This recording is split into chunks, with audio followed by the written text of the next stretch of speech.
Are you a technician class amateur radio operator and having trouble finding other hams to talk with over the air? Are you sometimes told that real ham radio is only on HF and your VHF and UHF privileges are beneath them? How frustrating. I have answers. Welcome to Ask Dave, episode 43.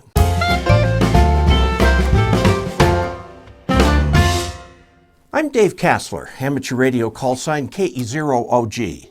If you're a technician class licensee and find it frustrating to immerse yourself in the local ham radio community, I have some suggestions and hope that one or two might prove useful. First, join the ARRL. I know that to some the annual renewal rate of $49 might seem a bit high, but this is a good case of actually getting what you pay for. The League's magazine, QST, comes once a month full of great ideas and things to try, as well as feature articles on what others are doing. The ARRL offers many other benefits and makes sure that several of the articles in each issue are directed at technician licensees. Check out its website at arrl.org. Second, go club shopping.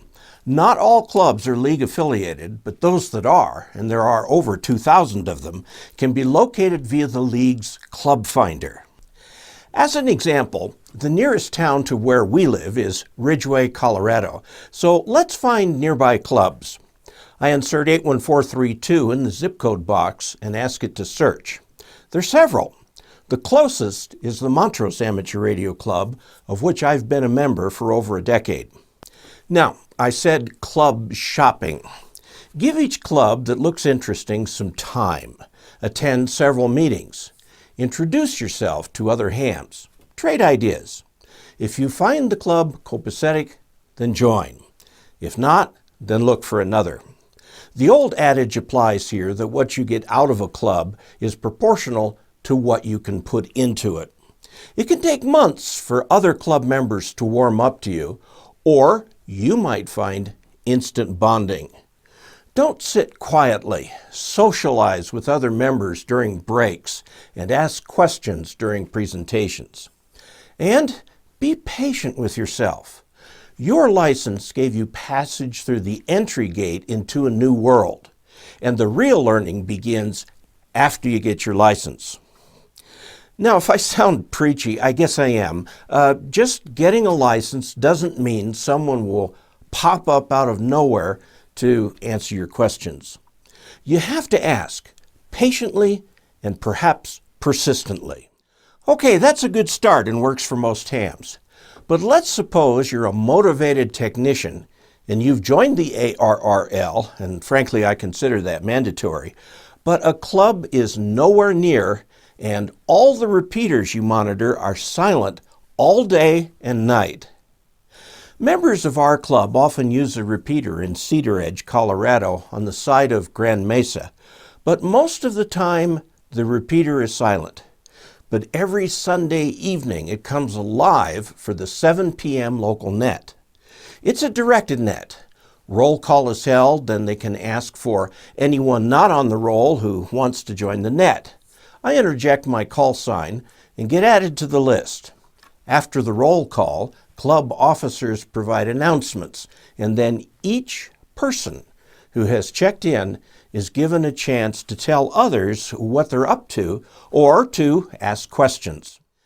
Get yourself some equipment, such as a 2-meter or dual-band 2-meter 70-centimeter handheld, and then supplement it with a mobile rig, either in your car or your home operating location, with an external antenna. I suggest dual-band rigs because that's where the activity is. I know there are some radios that talk about 4 bands, including 10 and 6-meter FM, but frankly there's very little FM activity on those bands anywhere in the country, particularly where we are in the sunspot cycle right now. Anyway, have something that can hit at least one repeater and maybe more. By the way, when you get on a repeater, you say KE0OG listening or KE0OG listening, anyone around? Don't expect old-timers to drop everything and rush to the microphone because, well, they have busy lives just like yours and mine. But as you develop friendships and share the technical hurdles you're trying to overcome, you may find these people to be a tremendous resource as well as great friends. If you encounter someone grouchy on the air, be patient, apologize, and try to learn. Now, I realize that not every new ham is that outgoing, so you might have to try something a little outside your comfort zone. I'll describe several things a motivated ham can do to stir up some local activity. My first suggestion is discovering the hams who live near you. Again, on the ARRL website, you can do a search on city or zip code. Let me search on mine. You'll discover techs, generals, extras, and often an advanced here and there. Okay, here comes the hard part. Either write to or better yet, call each ham. You need to tell them what you want, which is on-the-air contact on a perhaps regular basis, or at least have them keep their VHF radio on so they can hear when others announce they're listening. You may also want an occasional get-together, such as a monthly Saturday morning breakfast at an inexpensive place nearby. You'll be surprised at how much buy-in you can get. Sure, some may not be interested, but I'll bet you'll find techs who are in the same boat you're in and would be delighted to give it a try. You may find that your little group of hams want to form a club. That's great, but I would suggest keeping it informal at first. Resist the temptation to draw up a club constitution right away and register your club as a 501c3 organization with the IRS. Give it a year or so. And if something looks like it's emerging, you might create a name for your group. And I recommend that your club register with the ARRL. The League offers an impressive variety of services to help your club. Now, I suggest that, as you work on these things I've just discussed, you may want to try some alternative modes. Perhaps you can get a used radio that covers both HF and VHF, and you can go looking for CW, single sideband, or truly digital modes such as PSK31 or JT65. You might want to do some microwave experiments with other like-minded hams. QST publishes a column each month called The World Above 50 MHz. Take a look and see what can be done with a tech license. It's amazing.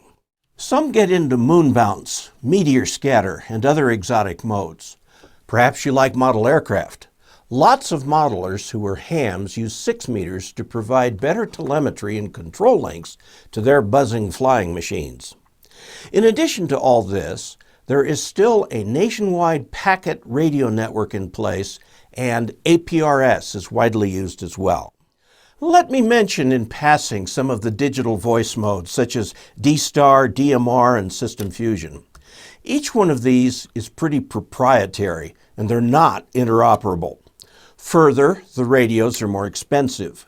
You may find that one predominates in your area, but I'd suggest getting to know more about it before you jump in with new equipment. In some modes, it's hard to call CQ. You have to call specific hams. So, start out with regular analog FM and work your way into the digital systems. Don't overlook our nation's young people.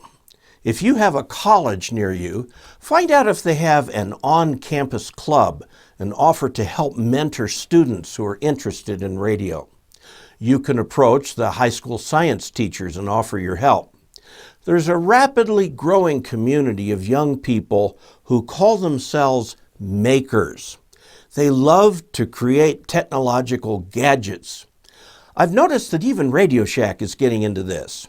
I was at our local Radio Shack yesterday looking for some rosin soldering flux.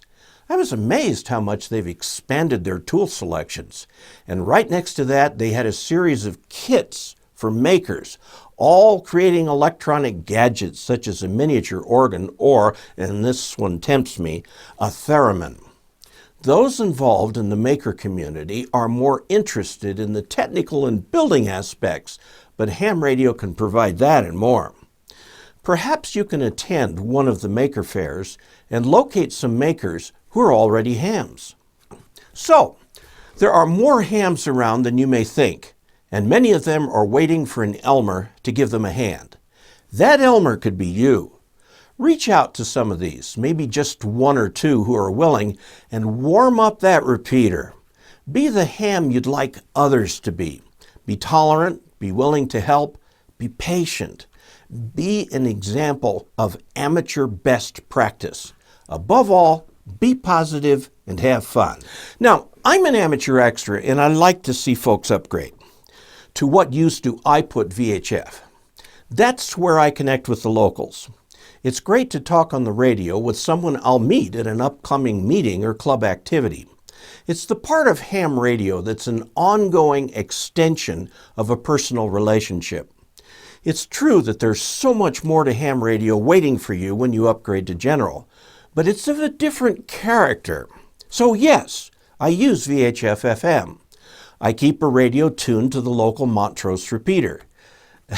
Maybe I should sell t-shirts that say, "I'm a tech and proud of it." Thanks so much for watching. You can click on the round picture of my face to subscribe, or click on the Ask Dave playlist. And finally, there's a tip jar too. Until we next meet, 73.